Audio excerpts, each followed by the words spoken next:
ശിവഭദ്രൻ ഭാഗം 13. രചന അവതരണം നിള കാർത്തിക.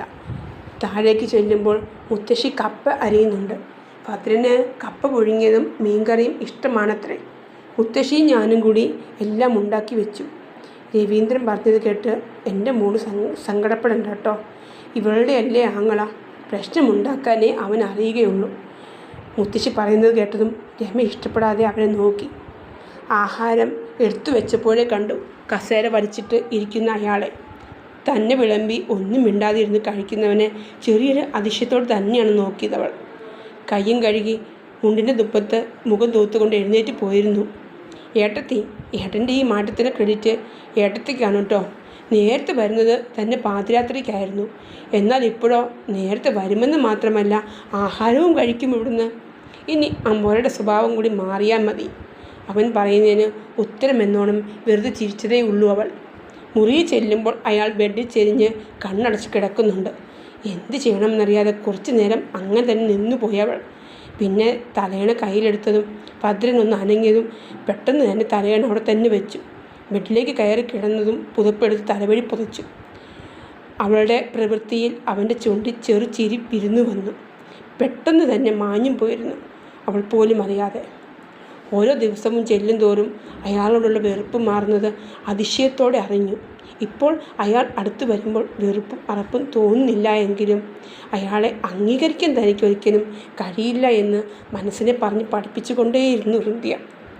രാവിലെ എഴുന്നേൽക്കുമ്പോൾ വെള്ള മുണ്ടുമുടുത്ത് തനിക്ക് പുറംതിരിഞ്ഞ് കണ്ണാടിയുടെ മുമ്പിൽ നിൽക്കുന്ന അയാളെ ആണ് അവൾ കണ്ടത്. മുടി കൈകൊണ്ട് മാടി ഒതുക്കുകയാണ് ഭദ്രൻ. അവളെ ഒന്ന് തറപ്പിച്ച് നോക്കിയിട്ട് താഴേക്ക് നടന്നിരുന്നു അവൻ. കുൾമുറി കയറി ഫ്രഷായിട്ട് അവളും അടുക്കളയിലേക്ക് ചെന്നു. സുശീല ചേച്ചി അപ്പവും സ്റ്റൂവും ഉണ്ടാക്കി വെച്ചിരുന്നു. സിങ്കിൽ കിടക്കുന്ന പാത്രങ്ങൾ കഴുകാനായിട്ട് തുടങ്ങിയതും മുത്തശ്ശി അത് മേടിച്ചു വെച്ചു. മോള് കഴിച്ചിട്ട് പോകാൻ നോക്ക്. ഭദ്രൻ രാവിലെ എങ്ങോട്ടോ പോയി, കൂടെ ഉണ്ണിയും പോയിട്ടുണ്ട്. മോൾ ഒരു ഓട്ടോയ്ക്ക് പോയിക്കോട്ടോ, സമയം കളയണ്ട. പിന്നെ നേരത്തെ വരാൻ പറ്റുമെങ്കിൽ വരണം. വൈകുന്നേരം നമുക്ക് അമ്പലത്തിൽ പോകാം. ഇന്ന് കണ്ണൻ്റെ പിറന്നാളല്ലേ. ഞാൻ വരാം മുത്തശ്ശി. മുത്തശ്ശിയോട് യാത്രയും പറഞ്ഞ് അവിടെ നിന്ന് ഇറങ്ങി. കുറച്ച് ദൂരമുണ്ട് ബസ് സ്റ്റോപ്പിലേക്ക്. ബസ്സിനാണ് അന്ന് ഓഫീസിലേക്ക് പോയത്. ജോലികളൊക്കെയായിട്ട് സമയം പെട്ടെന്ന് പോയിരുന്നു. ഇടയ്ക്ക് ഭദ്രൻ വന്നിരുന്നു. പെട്ടെന്ന് തിരിച്ചു പോവുകയും ചെയ്തു. അതുകൊണ്ട് കാണാൻ കഴിഞ്ഞില്ല. വൈകുന്നേരം പെട്ടെന്ന് തന്നെ ഇറങ്ങി. എന്ത് കാരണമാണെങ്കിലും അമ്പലത്തിലൊന്ന് പോകണമെന്ന് അവൾക്കും തോന്നി. വാച്ച് സമയം നോക്കി നടന്നതും മുമ്പിൽ കൊണ്ടൊരു ഓട്ടോ നിർത്തിയതും പെട്ടെന്നായിരുന്നു. അതുകൊണ്ട് തന്നെ ഒന്ന് പകച്ചുപോയി.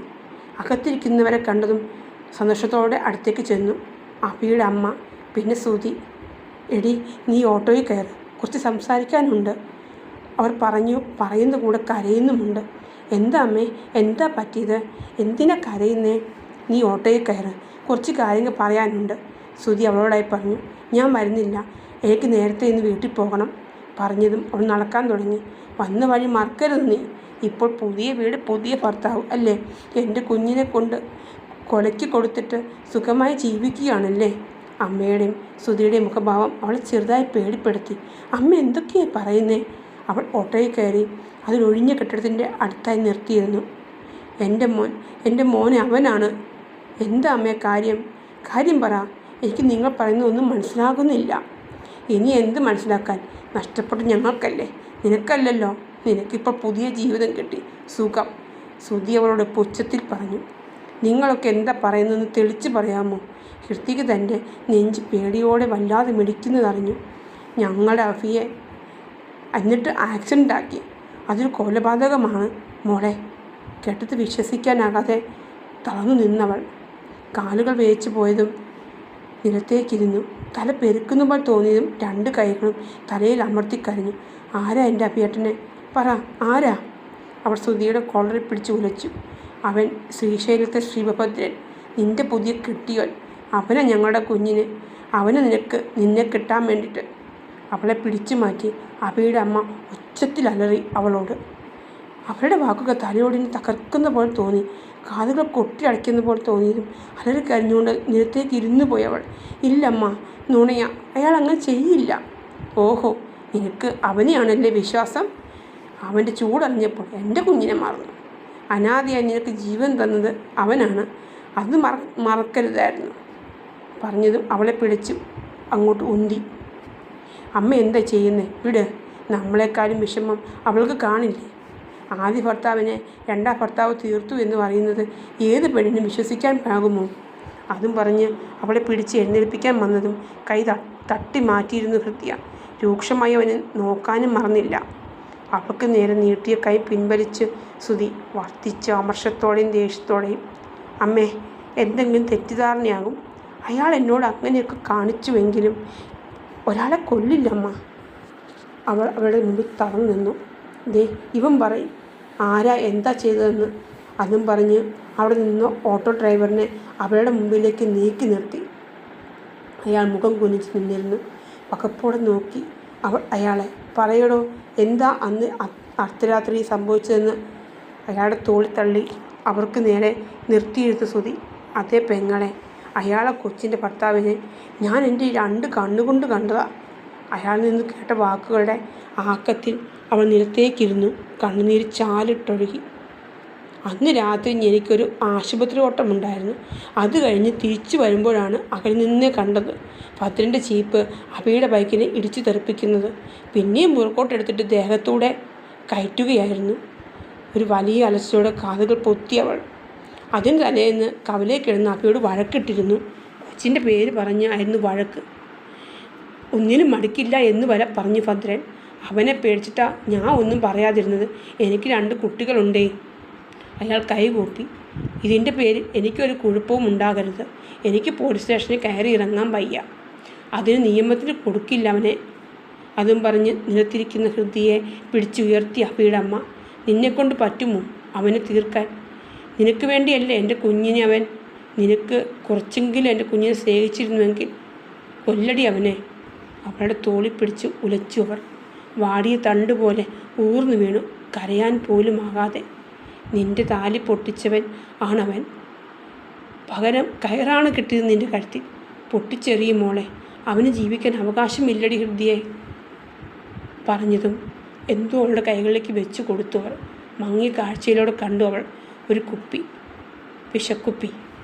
കൊടുക്ക്, കലക്കി അവന്. മോളെ, ആ നാശം പിടിച്ചവൻ ചാകട്ടെ. നിനക്ക് ആ അവകാശമുണ്ടതിന്. ദൈവങ്ങൾ പൊറുക്കും നിന്നോട്. അല്ലെങ്കിൽ അമ്മ ചെയ്യും. എന്നിട്ട് ജയിലിൽ പോകും. കുപ്പിയിലേക്കും അവരിലേക്കും മാറി മാറി നോക്കിയവൾ. ആ കുപ്പി കയ്യിലിരുന്ന് വിറകൊണ്ടു. പറ മോളെ, ചെയ്യുമോ? അവൾ ചെയ്യുമെന്ന് അമ്മയ്ക്ക് തോന്നുന്നുണ്ടോ? എത്രയായാലും അവളുടെ ഭർത്താവല്ലേ. ഞാൻ ചെയ്യാം. ശ്രുതി അമ്മയെ തന്നോട് ചേർത്ത് നിർത്തി പറഞ്ഞു. ഞാൻ ചെയ്യാം പറയുകയും കണ്ണുനീര് പകയോടെ തൂത്ത് മാറ്റി ചാടി എഴുന്നേറ്റു. തോൾ ബാഗിലേക്ക് കുപ്പിയെടുത്ത് വെച്ചു. ഒന്നും മിണ്ടാതെ നടന്നകന്ന് അവൾ പോകുന്നത് നോക്കി 3 പേരും ചിരിച്ചു. ശ്രുതി പോക്കറ്റിൽ നിന്ന് ഫോൺ എടുത്ത് കോൾ ചെയ്തു. എല്ലാം ഓക്കെയാണ് സാറേ, അവൾ അവനെ തീർത്തോളും. എന്നാൽ എല്ലാം പറഞ്ഞ പോലെ ചിരിയോടെ ഫോൺ പോക്കറ്റിലേക്ക് ഇട്ടു. എൻ്റെ അമ്മയെ, എന്തൊരു അഭിനയമായിരുന്നു. ദേഷ്യപാടും കിട്ടും കേട്ടോ. ലക്ഷങ്ങൾ കിട്ടുമെന്ന് പറഞ്ഞാൽ ആരും അഭിനയിച്ചും പോകും മോനെ. ഒരു ചിരിയോടെ പറഞ്ഞു സിന്ധു. എടാ ശ്രുതി, എൻ്റെ കാര്യം. ആ ഓട്ടോക്കാരൻ തല ചൊറിഞ്ഞ് ചിരിച്ചു. സാറ് വന്ന് കണ്ടോളും തന്നെ. താൻ ഞങ്ങളെ ഇറക്കിയിട്ട് പൊയ്ക്കോ. ഫോൺ പോക്കറ്റിലേക്ക് ഇട്ടിട്ട് കാറിൻ്റെ സീറ്റിലേക്ക് ചാരി രവീന്ദ്രൻ. ഒരു വെടിക്ക് 2 പക്ഷി പറയുകയും പൊട്ടിച്ചിരിച്ചു അയാൾ. വീട്ടിലേക്ക് കയറി ചെല്ലുമ്പോൾ ആരെയും അകത്തൊന്നും കണ്ടില്ല. കണ്ണടച്ച് സോഫയിലേക്ക് ചാരി കിടന്നു അവൾ. അപ്പോഴും ബാഗ് നെഞ്ചോട് ചേർത്ത് പിടിച്ചു ഹൃദയ. ആ, മോള് വന്നോ? മുത്തശ്ശി രമേച്ചിയും ഉണ്ണിയെ കൂട്ടി അമ്പലത്തിൽ. മോളെ ഇത്ര നേരം നോക്കി, ഇപ്പോൾ അങ്ങ് പോയതേ ഉള്ളൂ. ഭദ്രൻ കുഞ്ഞിൻ്റെ പിറന്നാളല്ലേ? അവർ പറയുന്നത് കേട്ടൊന്ന് മൂളി അവൾ. ഞാൻ വീട് വരെ പോയിട്ട് ഒന്ന് വരാൻ കേട്ടോ കുഞ്ഞെ. പായസം ഉണ്ടാക്കി വെച്ചിട്ടുണ്ട്. ഭദ്രൻ കുഞ്ഞ് മുകളിലുണ്ട്, ഒന്ന് കൊടുത്തേക്കാമോ? അതും പറഞ്ഞവർ മുറ്റത്തേക്ക് ഇറങ്ങി. കുറച്ചു നേരം അങ്ങനെ തന്നെ നിന്നു. പിന്നെ അടുക്കളയിലേക്ക് നടന്നു. പായസത്തിൻ്റെ അടപ്പ് തുറന്ന് ഒരു ഗ്ലാസ്സിലേക്ക് പകർത്തിയെടുത്തു. ബാഗിൽ നിന്ന് കുപ്പിയെടുത്ത് അടപ്പ് തുറന്നു. കൈ വിറച്ച് കണ്ണിൽ ഇരുട്ട് കയറും പോലെ നിലത്തേക്ക് ഊർന്നിരുന്ന് അലറിക്കരഞ്ഞു അവൾ. എന്തൊക്കെയോ ഒച്ച കേട്ട് കണ്ണ് തുറന്നു. തല വെട്ടി പൊളക്കുന്ന പോലെ തലയിൽ കൈ അമർത്തി എഴുന്നേറ്റു. സ്റ്റെപ്പ് ഇറങ്ങി താഴേക്ക് നടന്നു. ഉണ്ണിയും മെൽദോയും ഭദ്രനെ എടുത്തുകൊണ്ട് വെളിയിലേക്ക് വേഗതയിൽ പോകുന്നുണ്ട്. മുത്തശ്ശി രമയമ്മയും അലറിക്കരച്ചിലും കേൾക്കാം. എന്താണ് നടന്നതെന്ന് അറിയാതെ പാവ പോലെ നിന്നു അവൾ. ഒരു കാർ പോകുന്ന ഒച്ച കേട്ടതും വരാന്തയിലേക്ക് ഓടിച്ചെന്നു. ഹൃദയമിടിപ്പ് നിലയ്ക്കുന്ന പോലെയും ദേഹം തളരുന്ന പോലെയും തോന്നി. വാതിൽപ്പടിയിൽ നിന്ന ഹൃദയ ആരുടെയോ അടിയിൽ നിലത്തേക്ക് വീണിരുന്നു. എൻ്റെ കണ്ണന് നീ. ഒരലർച്ചയായിരുന്നു മുത്തശ്ശി. തുടരും. ഇത് ചെറിയ കഥയാണ് കേട്ടോ, അധികം പാർട്ടുകൾ കാണില്ല, വേഗം തീരും. പിന്നെ എല്ലാവർക്കും കഥ ഇഷ്ടമായെങ്കിൽ ലൈക്ക് ചെയ്ത് സബ്സ്ക്രൈബ് ചെയ്യാൻ മറക്കരുതേ.